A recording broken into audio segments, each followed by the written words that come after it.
السلام عليكم ورحمة الله وبركاته.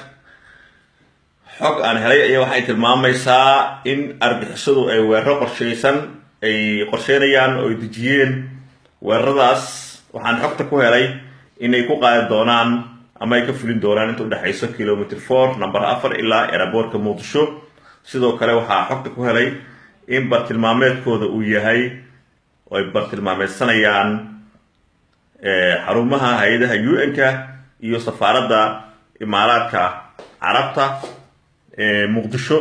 sidaa darteed ciidamada iyo shacabka Soomaaliyeed waxaan leeyahay waxaad muujisaan feejignaan dheeriya maanta oo aad ka muujinaysaan weeraradaas argixisada ay qorsheynayaan. waa maasantihiin waxaan leeyahay argixisada qorshahooda ha laga hortago oo maanta feejignaan dheeriya sameeya ilaa berito ay qorsheynayaan arrintaas xogta ku helay.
jihaad beenaha faafin dadka faas ha ku laynin.